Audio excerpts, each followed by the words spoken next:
Hi everybody, today I'm talking with Sean Henderson, who co-created the J.E.T.S program with Rachel Cook, right? Cook, yeah. So it started at Runnymede. I was at Eastern Commerce, actually, in this building, 16 Finn. And Eastern closed and I was transferred to Runnymede. And when I was met at Runnymede, I was told that they were in the process of de-streaming English and I was going to be in charge of that project.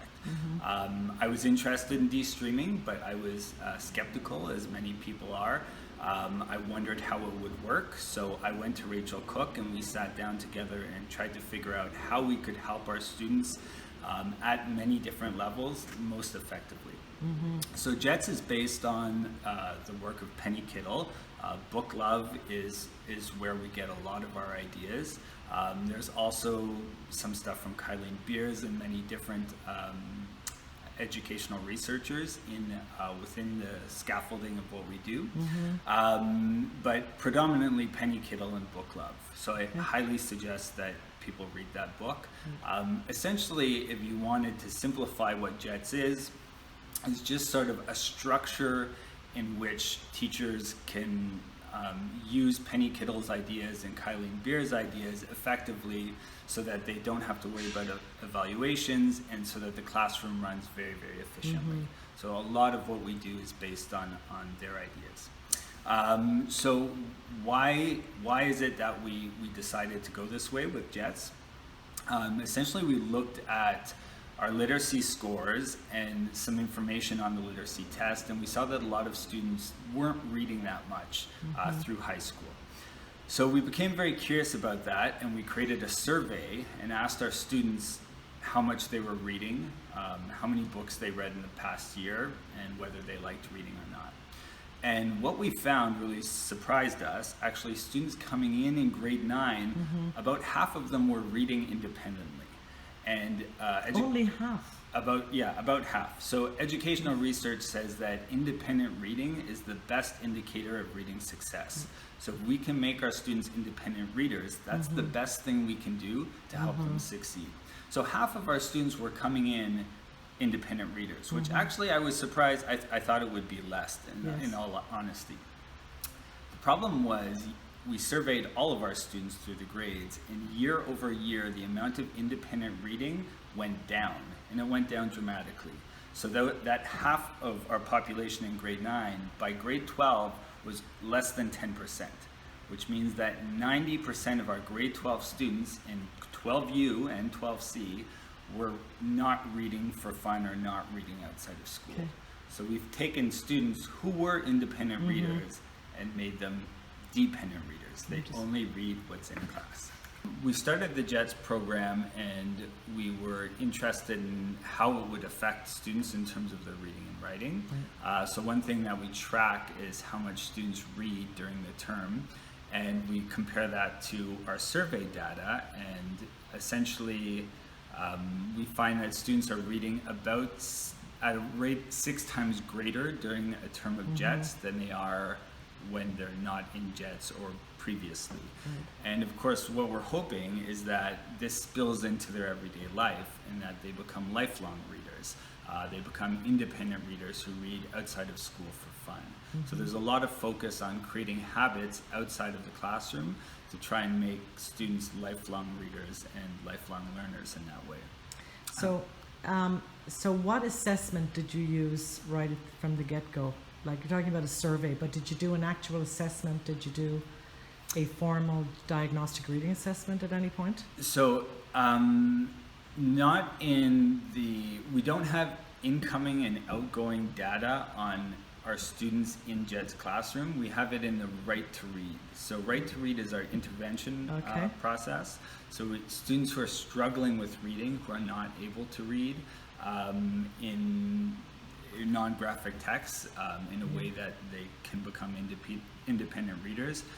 We take them out of class, we work with them one-on-one, and what we see in those classroom, or in that setting, is that students usually move 2.5 to 3 grade levels in terms of their comprehension or decoding in a matter of 8 to 10 weeks. So these are students who have struggled for a long period of time, have not made a lot of movement, and undergo this extreme acceleration. Right. We've seen some of those students then succeed. Well, we've seen most of those students then succeed in the J.E.T.S classroom, and sometimes we go back and take a look at where they are a year later, Right. and they've moved dramatically. So we had a student who moved 5 or 6 grade levels in Write to Read and J.E.T.S together. So they're able So- to sustain the improvement then. Exactly. But you're finding that with the at the end of say 6 months, 3 months, 6 months, a year, that you're seeing an improvement, Yeah, humongous improvement. not just in interest in reading, Yeah. but in terms of comprehension. Yes, definitely. So Yeah. the J.E.T.S day is split into 3 parts. There's the independent reading initially. Right. Then there's prompt writing, Uh-huh. and then there's reading strategy work. Right. The reading strategy work is where we really work on student comprehension. So they Yeah. summarize, they question, they predict, they infer, and we explicitly teach those strategies, and then we have the students work on them over and over again. Right. So through the year, they keep coming back to those reading strategies. And the educational research says that that is one of the best things for students Yes. if we can make them active readers. Right, So yeah. if they internalize those reading Right. strategies and they do them themselves, Yes. then they will become really great learners. So I've got another question, a couple of questions here for you that sort of pertain to us.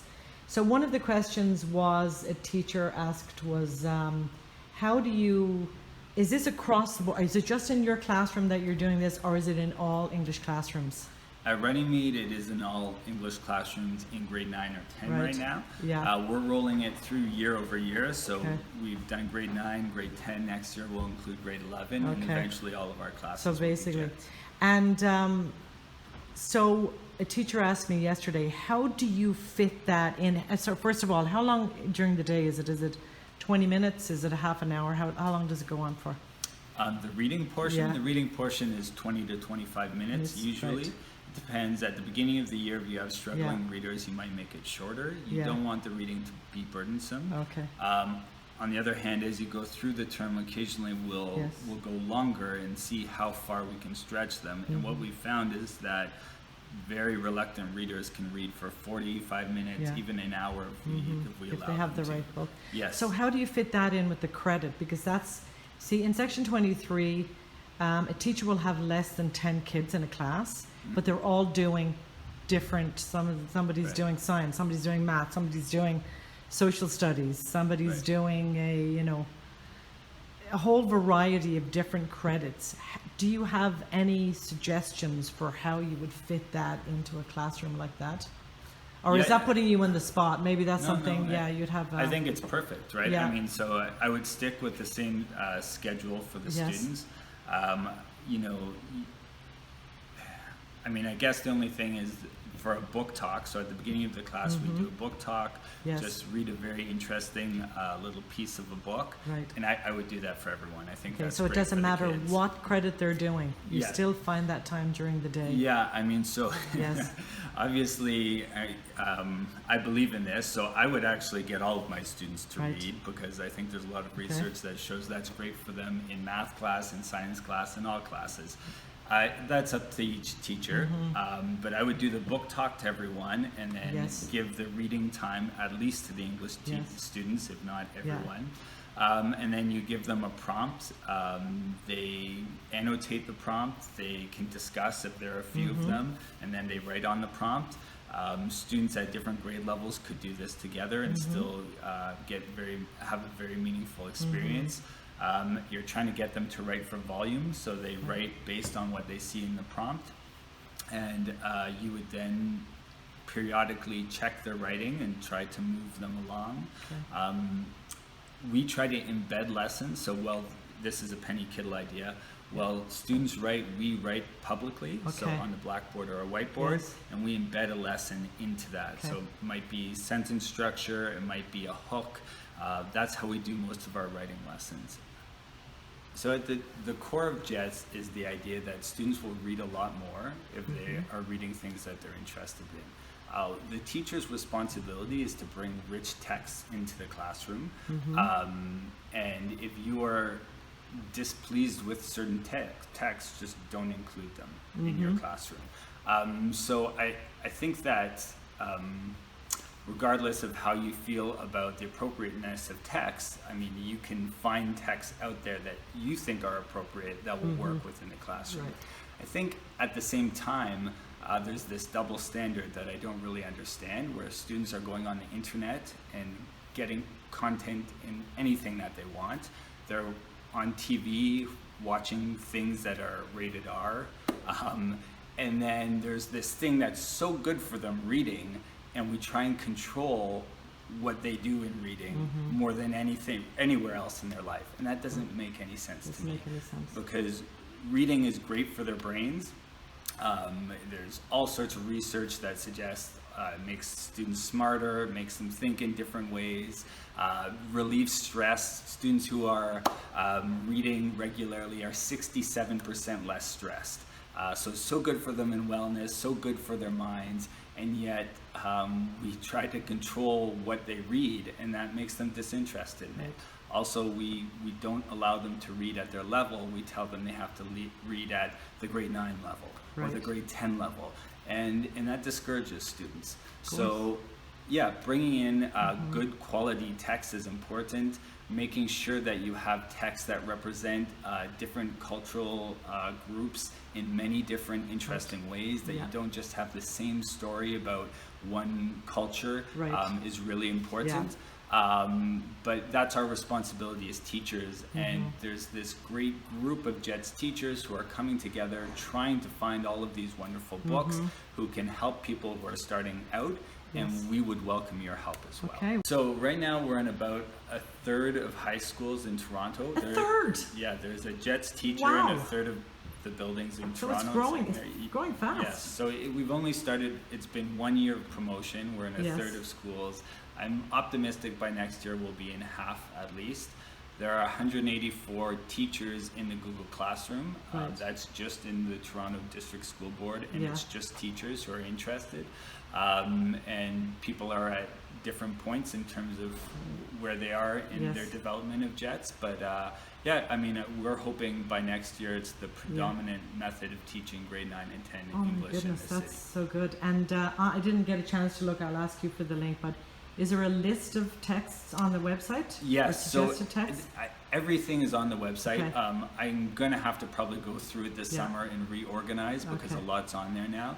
But all of the evaluation pieces you could want, a book list, even pages from the books that you could do as a book talk. Those are just suggestions, but how popular the books are, all the infographics that you could want, the videos you could want, there are 80 lessons. So you could go to the Google Classroom, you could just download and print out the lessons, and everything would be done for you. And everything you need is on there. And if not, you can just email me. And there you go, they have the summer now, so they can take a half an hour from golf or sailing or whatever and start preparing for the fall. Okay. Really what they need to do is probably start. Would you recommend that they go to a workshop or just get started and contact you? So if you contact me and you take a look at what's on the website, feel free to send me any questions. I get lots of questions from people around the board. I'd say start right away. We had at a demonstration classroom a lady who stopped midway through a unit, dropped everything she was doing, started up on Monday with the J.E.T.S class and wrote us about how well it was going. So they shouldn't be nervous or intimidated in any way. Just get started and then... I understand why someone would feel that way going in, but actually this is going to be really good for you as a teacher. It will relieve a lot of your stress, and you'll see very quickly that students are making progress in ways they weren't before. There are several workshops on this year, I'm assuming, in 2019, 18-19 on AW? Sorry, not AW, but Kittle Learn?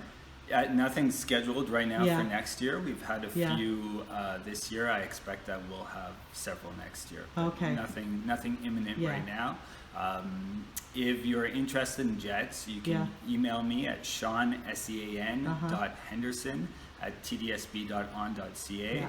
I'll add you to the Google Classroom, and I regularly post updates about any PD that we might be doing there. And I will, I'll post the link underneath the YouTube. So they should keep their eyes open also on Key to Learn, right? Yes, certainly. But again, if you join the Google Classroom, Yes, you get the information. then you get the information regularly. Okay, very much, Sean, and we'll put your email at the end of this. Wonderful. And thanks for watching, and don't forget to share.